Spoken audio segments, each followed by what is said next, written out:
আসসালামু আলাইকুম, সবাই কেমন আছেন? আশা করছি সবাই খুব ভালো আছেন। আজকে রান্না করব গরুর মাংস দিয়ে 2 রকমের ডাউল দিয়ে একটু পাতলা ঝোল রান্না, মানে মানে পাতলা ডাউল যেটাকে বলে, একটু গরুর মাংস দিয়ে, মানে আমার হাজবেন্ড যেটা বললো আমি সেটাই করেছি। এটা ঘন অনেকে রান্না করে, কিন্তু আমি আজকে ঘন করব না, একটু হালকা পাতলা করব, যেহেতু এখন গরমের সিজন, মানে পাতলা কিছু খেলে অনেক ভালো লাগবে। তার জন্য এখানে আমি 2 রকমের ডাল আগে সুন্দরভাবে ধুয়ে নিয়েছি, গরুর মাংসটা ধুয়ে নিয়েছি।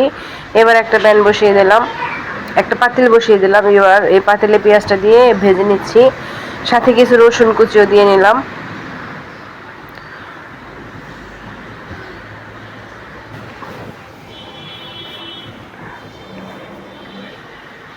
এবার রসুন এবং পেঁয়াজটা খুব সুন্দরভাবে ভেজে নিব।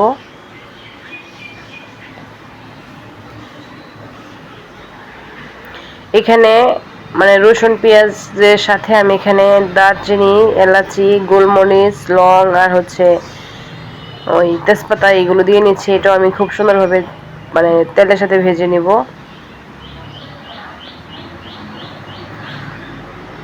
এটা ভাজা হতে হতে ওইদিকে আমি একটু আদা রসুন বাটা দিয়ে নিব।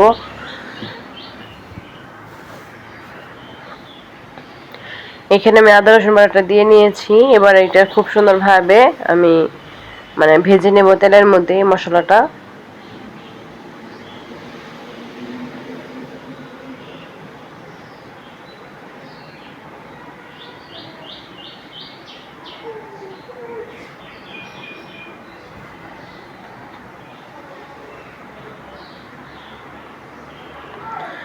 এইভাবে গরুর মাংস দিয়ে 2 রকমের ডাউল দিয়ে যদি একবার রান্না করে খান, খুবই মজা হয়। রান্নাটা ট্রাই করে দেখতে পারেন, তার জন্য আপনার সাথে শেয়ার করলাম। আমি মুগের ডাউল এবং মসুরির ডাউল দুটো নিয়েছি এবং গরুর মাংসটা নিয়েছি। এবার মশলাটা কষা, মানে আদাটা যখন ভাজা হয়ে যাবে তেলের মধ্যে, তখন আমি অন্যান্য মশলা অ্যাড করব।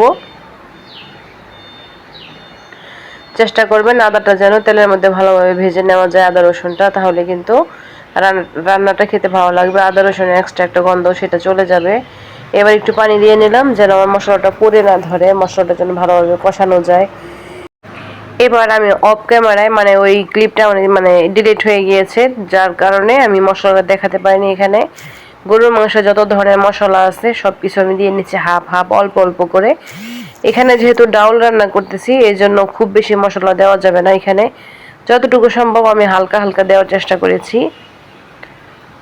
এবার মাংসটা খুব সুন্দরভাবে আমি মানে মশলার সাথে কষিয়ে নেব। এখানে আমার এক ফ্যামিলিতে মানে একদিন মানে একবেলা খাওয়া যায়, আমি ওরকম ভাবে মাংস নিয়েছি এবং ডাউলও নিয়েছি। যেহেতু ফ্যামিলিতে আমরা মানে মোটামুটি খাই 2 জন, তাছাড়া আবার ডায়েটও করা হয়, মোটামুটি বেশি খাওয়া হয় না, তার জন্য একদম অল্প রান্না করেছি। এবার আমি মাংসটা খুব সুন্দরভাবে কষিয়ে নিয়ে ও যখন উপর থেকে তেলটা ভেসে আসছে, তখন আমি সেই ডাউলটা দিয়ে নিয়েছি। এবার ডাউল এবং মাংসটা খুব সুন্দরভাবে আমি কষিয়ে নেব।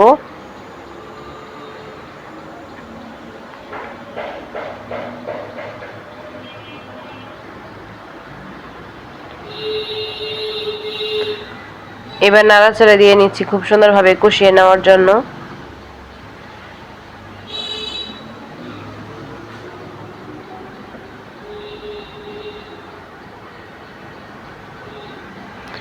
আমি যতটুকু আজকে রান্না করলাম এটা আমাদের একবেলা হয়ে যাবে। এবার এটা খুব সুন্দরভাবে নাড়াচাড়া দিয়ে ভালোভাবে কষিয়ে নিব। ডাউলটা এবং মাংসটা একসাথেই কষিয়ে নেব আমি, তাহলে মাংস এবং ডাউলটা খুব সুন্দরভাবে সিদ্ধ হবে।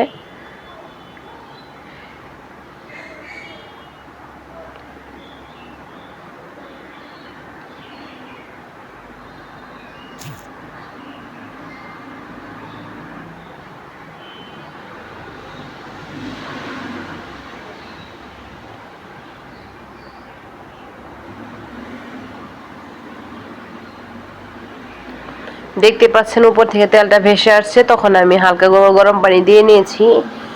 এখানে হালকা গরম পানিটা দিলে কি হবে, অতি তাড়াতাড়ি মাংস এবং ডাউলটা সুন্দরভাবে সিদ্ধ হয়ে যাবে। এবার এটা ঢেকে রেখে দিব, মানে জালটা পানিটা কমিয়ে নেওয়ার জন্য। আর এটা 30 মিনিট রান্না করার পর চলে আসলাম, দেখতে পাচ্ছেন মোটামুটি মানে জাল চলে আসছে, মানে জালটা হয়েছে এবং ডাউলটাও মোটামুটি গলে গিয়েছে। আমার হাজবেন্ড বলেছিল যে একটু পাতলা খাবে, তার জন্য আমি পাতলাই রেখেছি। আপনারা চাইলে এখানে আরো মানে ঘন করে নিতে পারবেন, তবে আমি যতটুকু মানে নিয়েছি আমার চলবে, মানে আমার আমার মানে সিস্টেম মতো। এবার আমি মানে কিছু আস্ত আস্ত হচ্ছে কাঁচামরিচ দিয়ে নিলাম এবং সাথে একটু জিরা গুঁড়ো দিয়ে নিলাম। নামানোর আগে একটু জিরা গুঁড়ো দিলে মানে ফ্লেভারটা ভালো আসে। দেখতে পাচ্ছেন আমি যেহেতু এখানে মসুরি ডাউল দিয়েছি এবং মুগের ডাউল দিয়েছি, এর চাইতে ঘন না করলেও চলবে। আমি আর ঘন করবো না, এটা একটু পাতলাই খাবো, এই জন্য আমি একটু পাতলা রেখেছি। এবার আমি জালটা বন্ধ করে দিলাম। এটা কিন্তু খেতে ভীষণ মজা হয়েছিল। আমার মেয়েরা তো তেমন খায় না, মানে তারপরও মানে এক একজন ভালোই খেয়েছে।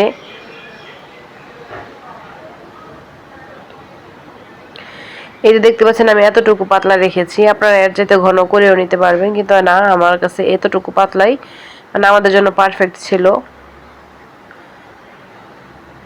আর মুসুরি ডাল সাথে দেওয়া ছিল, তার জন্য একটু পাতলা হলেই মানে ভাতের সাথে ভালো লাগবে, এই জন্য আমি এতটুকু রেখেছি। মানে আমার হাজবেন্ডের চয়েস অনুযায়ী রেখেছি, আপনারা আপনাদের পছন্দ মতো রাখতে পারবেন, ঘন রাখতে পারবেন, পাতলাও রাখতে পারবেন। ভিডিওটি ভালো লাগলে লাইক কমেন্ট শেয়ার সাবস্ক্রাইব করবেন, পাশে থাকা বেল আইকন অন করে রাখবেন যেন নিত্য নতুন রেসিপিগুলো সহজে পৌঁছে যায়। আজ এই পর্যন্তই, সবার সুস্বাস্থ্য কামনা করে এখানে বিদায় নিচ্ছি। দেখা হবে নেক্সট রেসিপির সাথে, সে পর্যন্ত সবাই ভালো থাকেন এবং পরবর্তী রেসিপি দেখার জন্য আমন্ত্রণ জানাচ্ছি। আসসালামু আলাইকুম ওয়া রাহমাতুল্লাহি ওয়া বারাকাতুহু। আল্লাহ হাফেজ।